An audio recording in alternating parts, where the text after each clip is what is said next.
When people want to describe the conservative mindset, they tend to bring up Chesterton's fence, the analogy that says if you stumble across a gate or a fence in a field, then you don't dismantle it or leave it open just because it's in your way, because you can't see the second order effects of changing something in the environment. All the sheep and the cows in the field could escape, for example. Whereas the impulsive person, the revolutionary, will demolish something without any consideration for the effects, the unforeseen consequences that result. I actually prefer this passage from Jean Raspail's The Camp of the Saints, which is delivered by a leftist who is jubilant about the arrival of 1 million Indians by boat into France on the Calcutta Star. Of course, in the 70s, this was an apocalyptic event. You couldn't even dream of that happening now. They know nothing about what you are, about what you represent. Your world means nothing to them. They won't try to understand. They'll be tired. They'll be cold. They'll build a fire with your lovely oak door. And it continues. But my politics are whatever stops that from happening.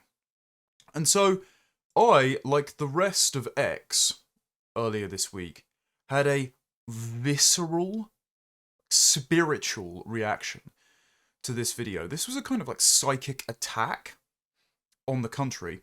I'm just going to play and pause it so we can see what this fine young GDP generator has decided to do to this lovely stone wall. What are you smashing the wall down for? What are you smashing the wall up for? Why are you smashing the wall down? It's not your fucking wall. It's not your fucking wall.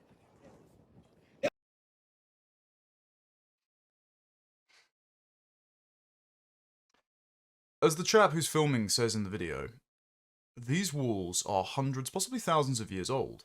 And it's not that they haven't been damaged before. It's that they have been continually repaired by the stewards of the land, who have a degree of technical expertise by making these dry stone walls. Think of Gerald from Clarkson's Farm, right? He's a bit of an eccentric character, kind of hard to understand. The series makes a long-running joke of it, but it's genuinely tragic when you think he's unwell. Without him, the farm wouldn't run. Without him, the walls wouldn't be built. The animals wouldn't stay in their pens. People wouldn't be fed. The countryside wouldn't be beautiful.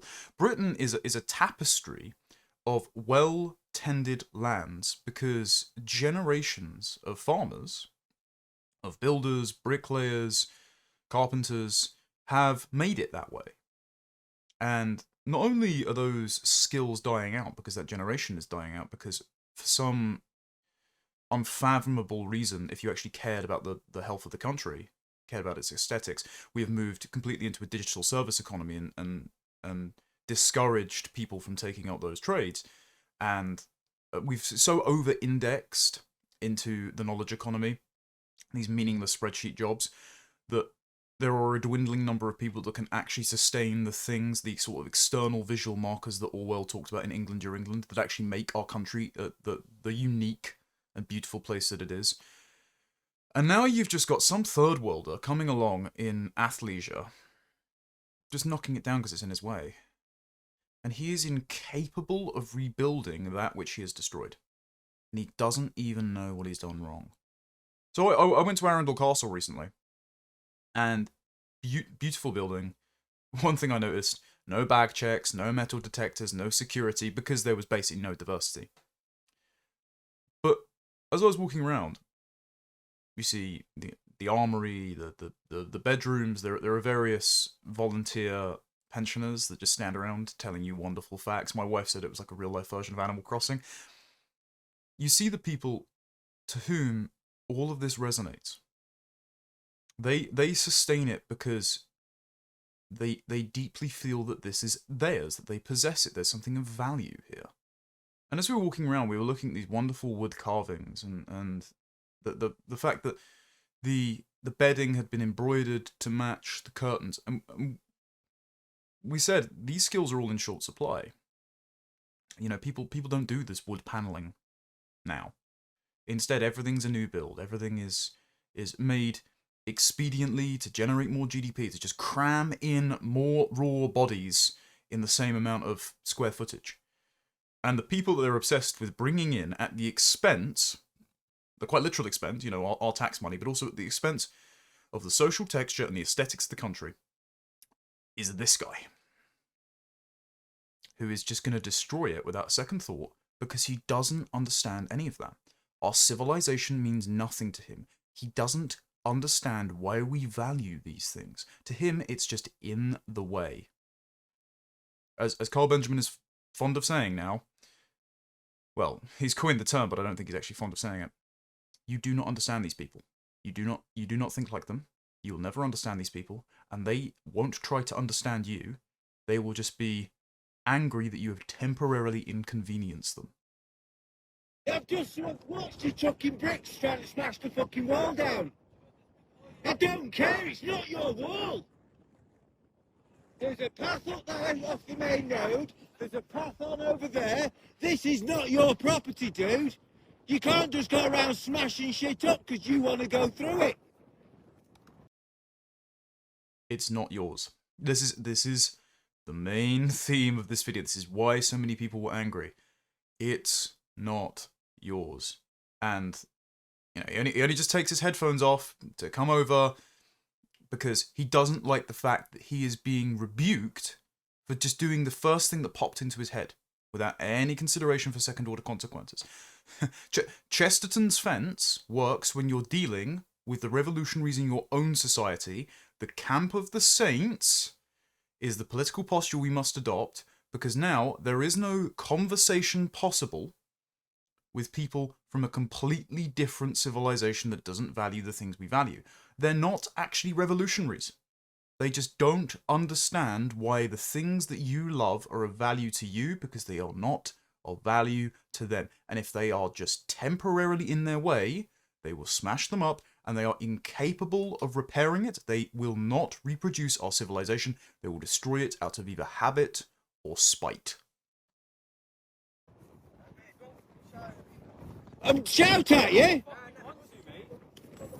I don't care, dude. It's not your wall. I've just watched you and videoed you smashing the wall up. It's not your wall. Then leave it the fuck alone then. Then leave the wall alone. He doesn't understand consequences. There's no recognition behind those eyes.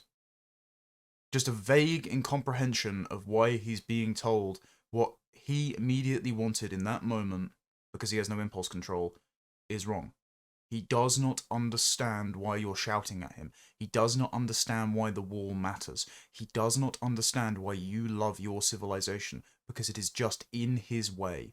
He is getting from A to B for no discernible reason, and the love and care and expertise that was put into that wall for hundreds of years is of no consideration to him. It's a dry stone wall. It's been up for hundreds of years. Dry stone wall, hundreds of years. Cost thousands of pounds per metre to put it right. And you think you can come around here and smash a fucking hole in it because you want to get through? Walk down there, there's a fucking gap in the wall down there. He just keeps shrugging. He doesn't care. He resents you for pointing out the second order consequences of his impulsive actions. There is no guilt, there is just anger that he has been further inconvenienced by you objecting to him smashing up your civilization. Walk through that one. Walk down that wall and you'll find one that's already fucking opened up down there. There's no need for you to be smashing the fucking property up. What are you recording me for, though? To put you on Facebook. Why are you putting me on Facebook? Why are you putting me on Facebook, bro? He only cares when he's set to lose social standing. He doesn't care about what he's done. He cares about getting caught. And so I reposted this, as did everyone. And someone said to me, well, he's not a legal migrant, though. He's clearly local because of his accent. I don't care. Look at his face. The glazed look, the incomprehension of consequences. I don't care if he was born here. I don't care if he's second, third generation. He's not one of us. Never will be. He is incapable of understanding.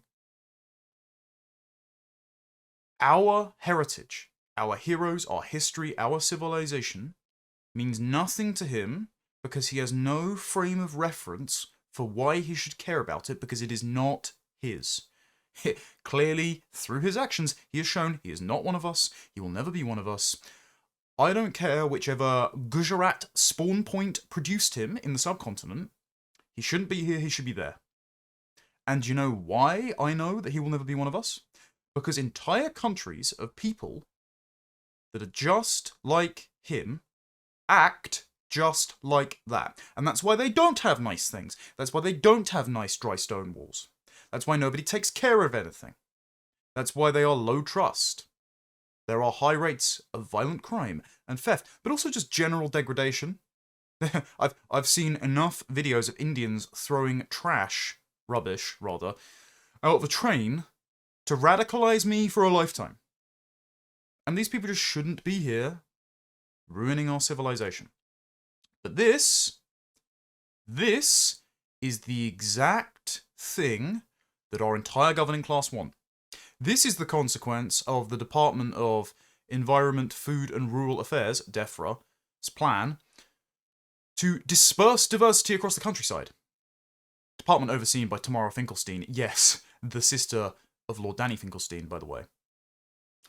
This is what our government wants for you.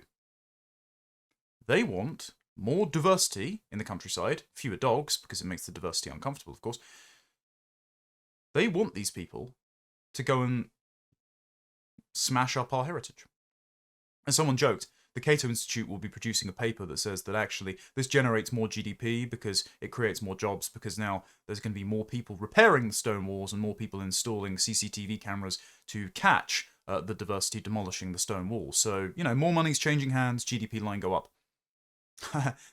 Jokes aside, I don't care about the GDP. I don't care about international law. I don't care about your hurt feelings or your magic spells like racism or far right that you try to cast over what is actually happening to get us to close our eyes to it.